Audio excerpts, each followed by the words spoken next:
Ethan Walker had always believed that life would eventually work itself out.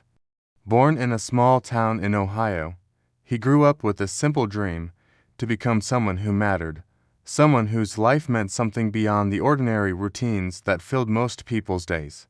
His father was a mechanic who worked overtime in a dim, oil-scented garage, and his mother was a school cafeteria worker who spent more time serving others than resting. Ethan admired their hard work but feared inheriting the same cycle of exhaustion without progress.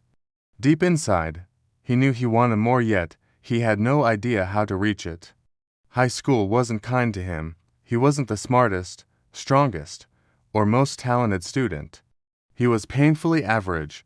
Sometimes teachers forgot to take his attendance. Friends changed seats without noticing him.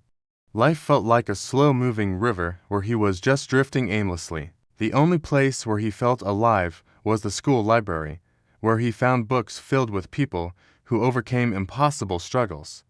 He devoured stories of broken men who rebuilt themselves, of poor kids who grew into visionaries, of failures who became leaders.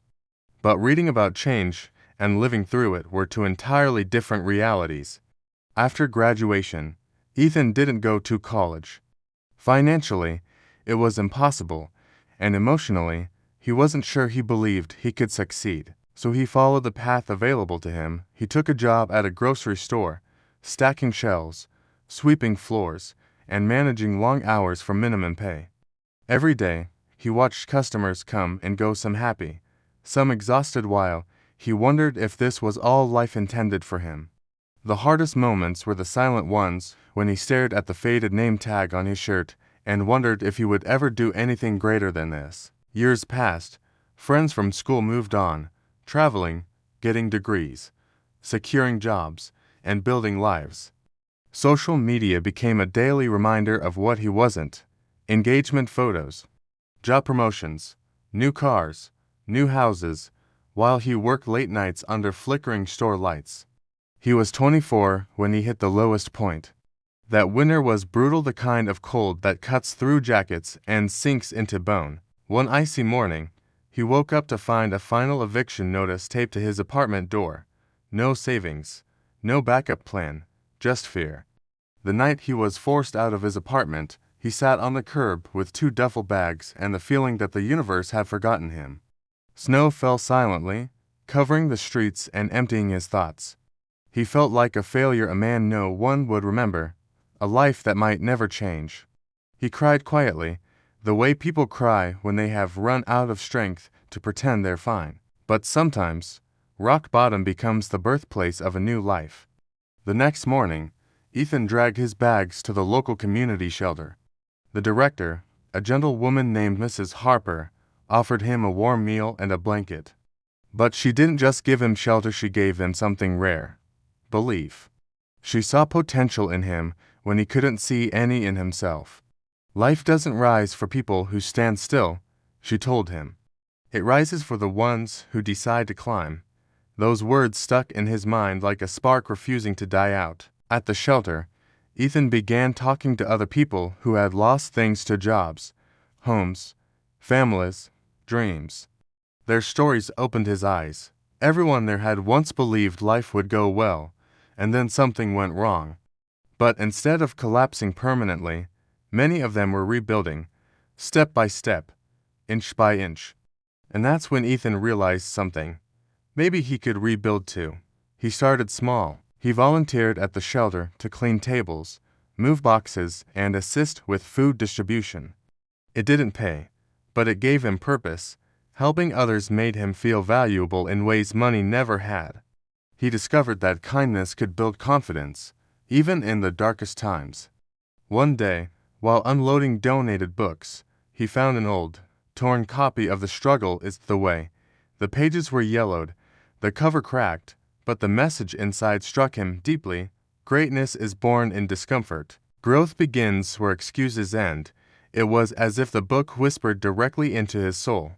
From that day, he made a decision. He would no longer wait for life to change. He would change himself. He created a daily ritual. Every morning, he woke up before sunrise and walked around the city, thinking about what type of person he wanted to become. He set small goals, learn something new every day, apply for at least one better job per week, and read for 1 hour daily. He used free library Wi-Fi to study topics he never understood before: entrepreneurship, personal finance, leadership, communication skills. He practiced speaking confidently by talking to strangers at the shelter. Slowly, painfully, he transformed. It took months, but eventually, he got an interview for a warehouse assistant position. During the interview, they asked why he had a gap in his employment history. His hands trembled, but he told the truth. He told them about losing everything, about rebuilding from zero, and about refusing to give up. The manager, impressed by his honesty and resilience, hired him on the spot. The job was hard, lifting heavy boxes, sorting shipments, enduring long workdays, but Ethan worked with a fire inside him that no one else saw. He was the first to arrive, last to leave, and always eager to learn. Within 8 months, he was promoted to team leader. With his first real savings, he rented a small room near the warehouse. It wasn't much, but to him it felt like success. But he didn't stop there. He began taking free online courses on logistics management. He learned how supply chains worked, how transportation networks were built, and how companies planned their inventory.